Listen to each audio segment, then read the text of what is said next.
Good morning दोस्तों, आशा करती हूँ आप सब बहुत अच्छे होंगे। मेरा नाम है दीपक, मैं आपके अपने चैनल दीपक चहल में आप सभी का स्वागत करती हूँ। आज हम 8th क्लास के ज्योग्राफी का 4th चैप्टर देखने जा रहे हैं, जिसका टाइटल है एग्रीकल्चर। इसके अंदर हम वर्ल्ड के अंदर एग्रीकल्चर के पैटर्न को समझने की कोशिश करेंगे और समझने की कोशिश करेंगे कि एग्रीकल्चर किस किस तरह से अलग अलग जगह पर किस तरह से वेरी करता है, कौन से फैक्टर होते हैं जो इसका इफेक्ट करते हैं। हम स्टार्ट करते हैं। Gurpreet, Madhav and Tina were walking through the village where they saw a farmer tilling land.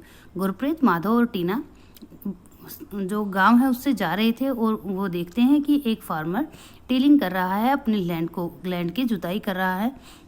The farmer told that he was growing wheat. Farmer बता रहा है कि उसने वो क्या करने जा रहा था, व्हीट को ग्रो करने के लिए। He had just added manure to the soil to make it more fertile. उसने अभी अभी सोइल के अंदर मैन्योर मिलाया है, जिससे खाद मिलाया है, जिससे क्या हो जाएगी, सोइल ज़्यादा फर्टाइल हो जाएगी। He told the children that the wheat would fetch the good price in the mandi. उसने बताया कि जो व्हीट है उसका बहुत अच्छा प्राइस मिल जाता है हमें मंडी के अंदर। From where it would be taken to factories and to make bread and biscuit from flour. और वहीं से मंडियों से ही आगे फैक्ट्रीज में ले जाया जाके उससे ब्रेड और बिस्किट बनते हैं आटे से।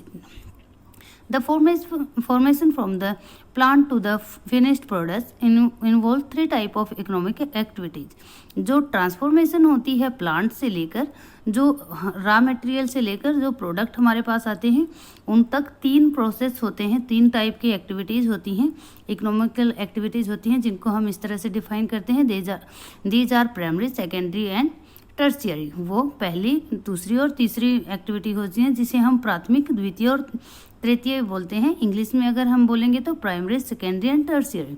Primary activities include all those connected with extraction and production of natural resources.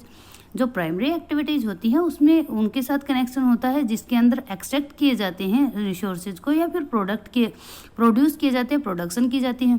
Agriculture, fishing and gathering are good example. Agriculture, fishing और गैदरिंग जो है वो इसके गुड एग्जाम्पल हैं।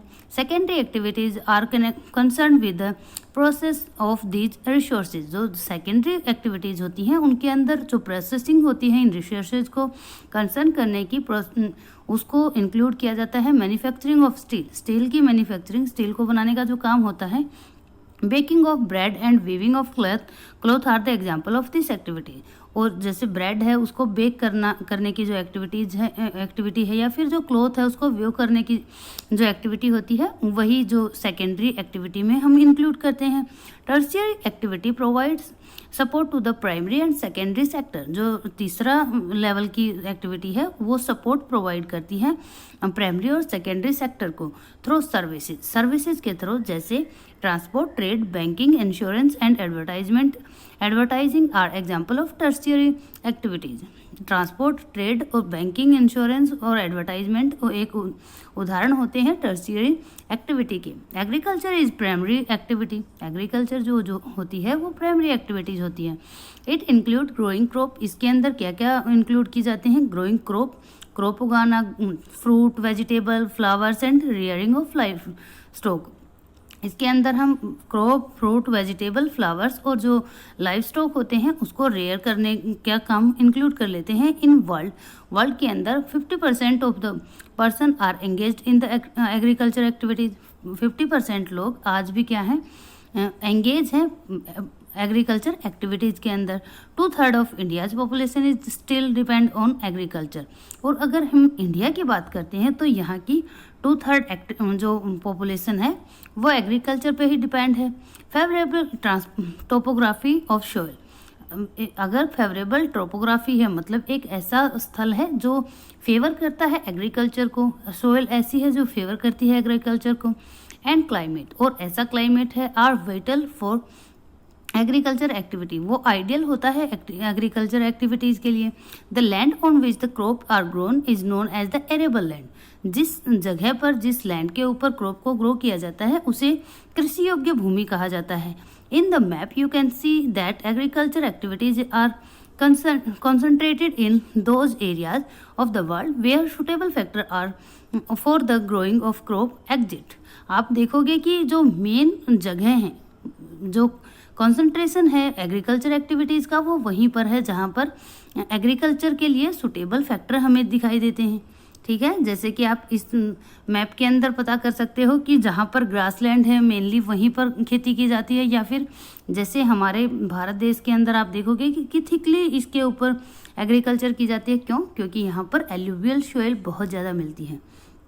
तो आगे हम जानने की कोशिश करते हैं कि जो ये कल्चर है इसको अगर हम डिफरेंट वर्ड्स के साथ लगा देते हैं तो ये एक स्पेशल तरह की फार्मिंग हो जाता है। जैसे एग्री के साथ अगर कल्चर लगा दिया तो हमारी खेती हो जाती है, जो हम क्रॉप ग्रोइंग करते हैं वो हो जाती है। इसी तरह से शेरी के साथ अगर हम लगाते तो सिल्क वॉर्म की जो खेती की जाती है, रियरिंग की जाती है, उसके साथ अगर पीसी कल्चर लगा देते हैं तो फिशिंग के लिए, विटीकल्चर लगा देते हैं तो ग्रेप्स के लिए, और हार्टिकल्चर लगा देते हैं तो वेजिटेबल और फ्लावर्स के लिए हम हार्टिकल्चर का यूज करते हैं।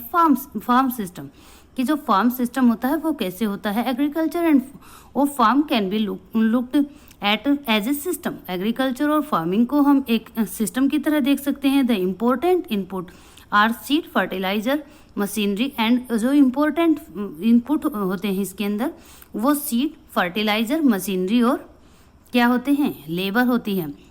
सम of the operation involve like ploughing, sowing, irrigation, feeding and harvesting. इसके अंदर बहुत तरह के ऑपरेशन, मतलब जो आदमी खुद से काम करता है या मशीनों के द्वारा जो काम करता है वो भी इंक्लूड होते हैं, जैसे प्लगिंग करना, शोविंग करना, इरिगेशन करना, वीडिंग करना या फिर हार्वेस्टिंग करना। The output from the system include crop, wool, dairy and poultry product. और जो इसके आउटपुट होते हैं वो क्रॉप की फॉर्म में होते हैं, वूल की फॉर्म में होते हैं, डेयरी प्रोडक्ट की फॉर्म में होते हैं या फिर पोल्ट्री प्रोडक्ट की फॉर्म में होते हैं। टाइप ऑफ फार्मिंग, अब हम देखते हैं सबसे पहले कि किस किस तरह की खेती हम अपने पूरे के पूरे वर्ल्ड के अंदर पाते हैं। Farming is practice in various way across the world. Farming जो है वो अलग अलग जगह पर पूरे विश्व के अंदर अलग अलग जगह पर अलग अलग तरीके से प्रैक्टिस की जाती है। Depending upon the geographical condition, वो किसके ऊपर डिपेंड करती है, जोग्राफिकल कंडीशन के ऊपर, डिमांड ऑफ प्रोडक्ट के ऊपर, लेबर के ऊपर और लेवल क्या है टेक्नोलॉजी का उसके ऊपर। Farming can be classified into two main type. दो टाइप में हम मेनली इसको डिवाइड कर सकते हैं, as the subsistence farming and commercial farming. Subsistence का मतलब होता है जिसमें सिर्फ जीवन निर्वाह किया जाए, सिर्फ सर्वाइवल के लिए जो खेती की जाती है उसको हम सबसिस्टेंस फार्मिंग कहते हैं। This type of farming is practice to meet the need of the farmers family. इस टाइप की जो फार्मिंग होती है वो स्पेशली जो फार्मर की फैमिली होती है उसकी नीड्स को मीट करने के लिए की जाती है। Traditionally low level of technology and household labour are used to product on the small output.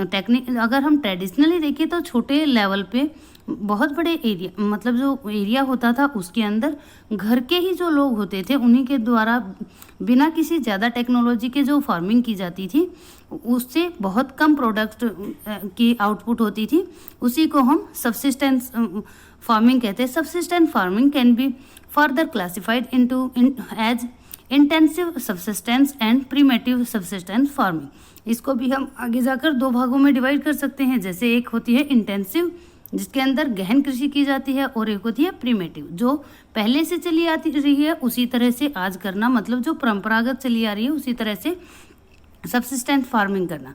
In intensive subsistence agriculture the farmer cultivates a small plot of land using simple tool and more labour.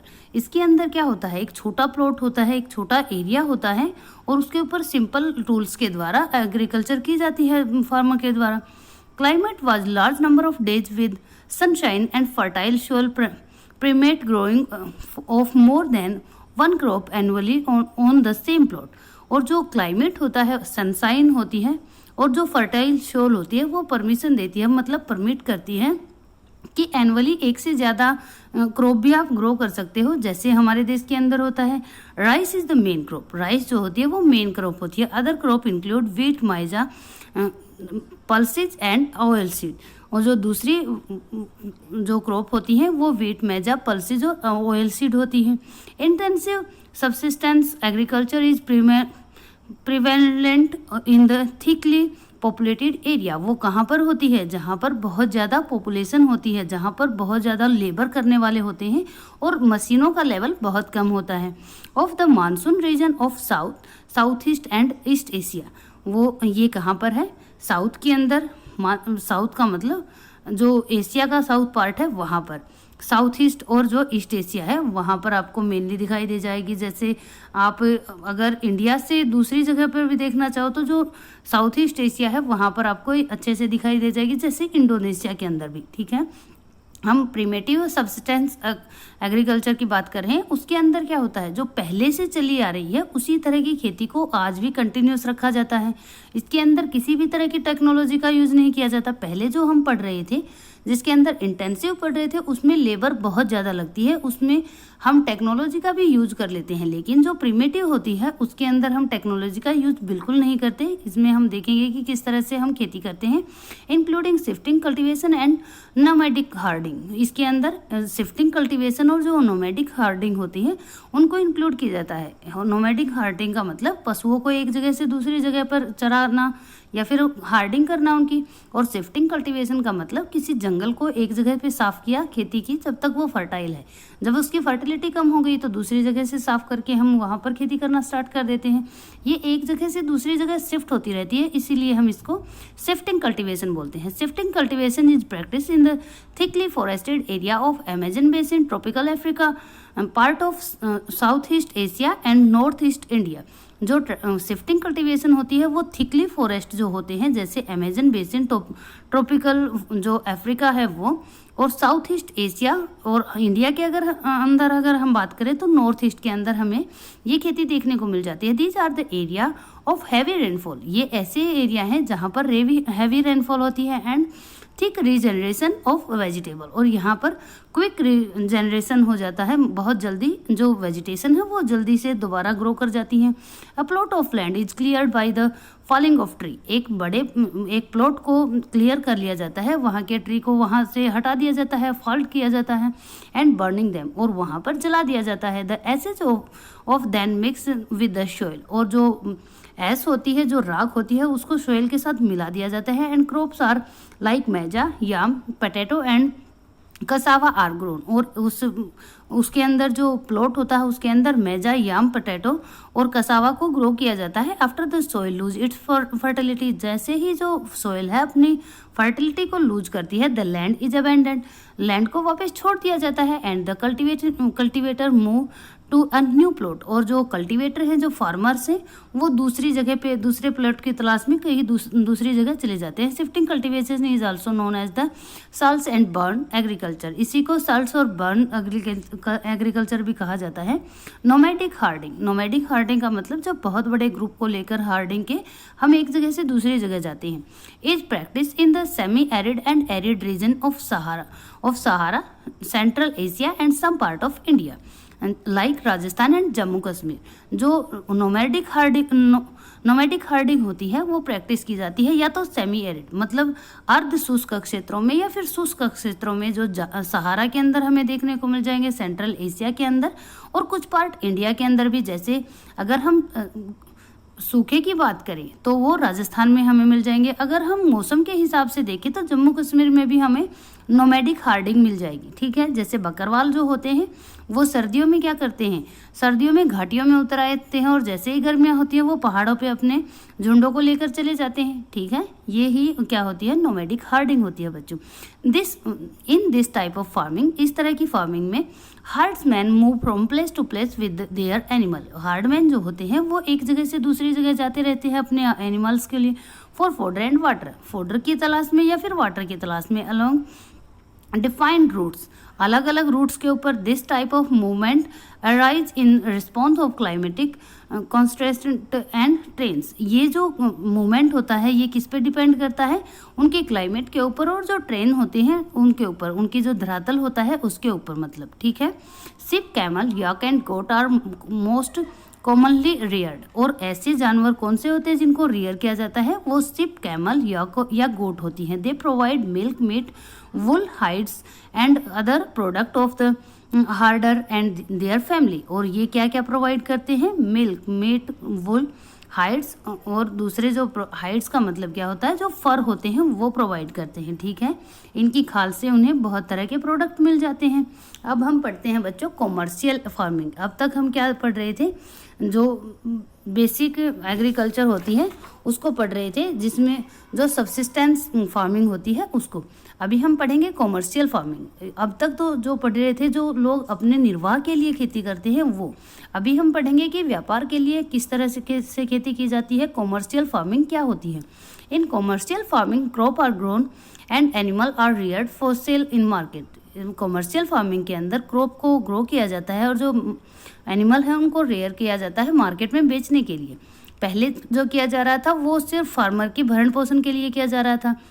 The area cultivated and the amount of the capital used is large. और जो area cultivation का होता है और जो उसके अंदर amount लगाई जाती है कैपिटल की, जो पूंजी लगाई जाती है वो ज़्यादा होती है। Most of the work is done by machines. ज़्यादातर जो काम होता है वो मशीन्स के द्वारा किया जाता है। Commercial farming including commercial grain farming, mixed farming and plantation agriculture. Commercial farming के अंदर हम कॉमर्शियल ग्रेन फार्मिंग और जो मिक्स फार्मिंग होती है वो, और जो प्लांटेशन होता है उसको इंक्लूड करते हैं। In commercial grain farming crop are grown for commercial purpose. Commercial grain farming के अंदर जो ग्रेन होती हैं या क्रॉप होती है उनको किस लिए यूज किया जाता है, कॉमर्शियल पर्पज के लिए ग्रो किया जाता है। Wheat and maize are commonly commercial grown grains. Wheat और मेजा जो है वो कॉमर्शियल ग्रेन कॉमन क्रॉप होती हैं जिनको कॉमर्शियल उसके लिए यूज किया जाता है। अगर आप जानते हो तो मेजा कहाँ पर यूज की जाती है, सबसे ज़्यादा यूएसए के अंदर की जाती है, वहाँ के जो पिग्स होते हैं उनके लिए। Major area where commercial grain farming is practised and are temperate grassland of North America, Europe and Asia. जो मेजर लैंड होते हैं वो टेम्परेट ग्रासलैंड होते हैं, जो नॉर्थ अमेरिका के अंदर हमें मिल जाएंगे, यूरोप के अंदर और एशिया के अंदर। These area are sparsely populated with large farms spread over hundred of hectares। ये जो एरिया होते हैं इसमें बहुत कम पॉपुलेशन होती है और जो फार्म होते हैं वो कई सौ हेक्टेयर तक होते हैं। Severe winter restrict and the growing season and only a single crop can be grown. और यहाँ पर जो विंटर होती है वो बहुत हार्श होती है, इसलिए वो ग्रोइंग सीजन उसका कम हो जाता है, इसलिए यहाँ पर सिंगल क्रॉप ही ग्रो की जाती है। इन मिक्स्ड फार्मिंग, जो मिक्स्ड फार्मिंग होती है, the land is use for growing food and fodder crop and rearing livestock. इसके अंदर क्या किया जाता है, फूड और जो फूडर होता है, फूड का मतलब जो ग्रेन्स होते हैं और फूडर का मतलब जो चारा होता है, वो साथ साथ ग्रो किया जाता है और जो लाइव स्टॉक है उनको भी रियर किया जाता है, ठीक है, उनको भी पाला जाता है, ठीक है।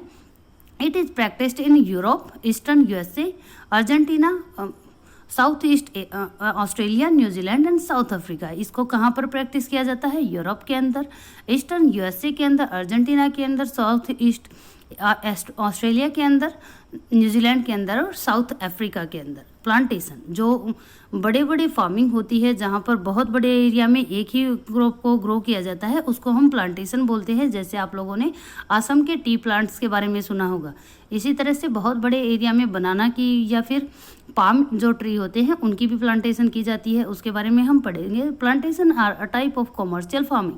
जो प्लांटेशन होती है वो एक तरह की कॉमर्शियल फार्मिंग होती है। Where single crop of tea, coffee, sugar cane, cashew, rubber, banana और कॉटन आर ग्रो। जहाँ पर एक सिंगल क्रॉप ग्रो की जाती है, वो टी की हो सकती है, कॉफ़ी की, शुगर केन की, कैश्यू की, काजू की, मतलब जो काजू होते हैं, रबर की, बनाना की या फिर कॉटन की। Large amount of labour and capital R required. इसके लिए बहुत बड़ी संख्या में लेबर और जो पूंजी होती है उसकी ज़रूरत होती है। The produce may be processed in the farm itself और इन नियर बाई फैक्ट्री। जो प्रोड्यूस होता है उसको या तो फार्म्स में ही प्रोसेस कर लिया जाता है या फिर आसपास कोई फैक्ट्री होती है जिसके अंदर इसको प्रोसेस कर लिया जाता है। The development of the transport network is दस एसेंशियल फॉर सच फार्मिंग। और ऐसी फार्मिंग के लिए ट्रांसपोर्ट का नेटवर्क होना बहुत आवश्यक होता है। Major plantation are found in the tropical region of the world. जो मेजर प्लांटेशन होती हैं वो ट्रॉपिकल रीजन के अंदर मिलती हैं। रबर इन मलेशिया में रबर, कॉफ़ी इन ब्राज़ील में coffee, tea in India and Sri Lanka, are some example. और जो चाय है वो श्रीलंका और इंडिया के अंदर हमें मिल जाती है, वो इनके कुछ उदाहरण हैं। तो यहाँ तक आज हम करते हैं बच्चों, क्योंकि बहुत बड़ा चैप्टर है, एक दिन में हम कवर नहीं कर सकते। तो आशा करती हूँ कि आपको इसमें से बहुत सारी चीज़ें कैप्चर हो गई होंगी। अगर कुछ भी समझ में आया तो वीडियो को लाइक करना बिल्कुल मत भूलना, चैनल को सब्सक्राइब भी ज़रूर करना। ओके बच्चों, good night, have a nice day.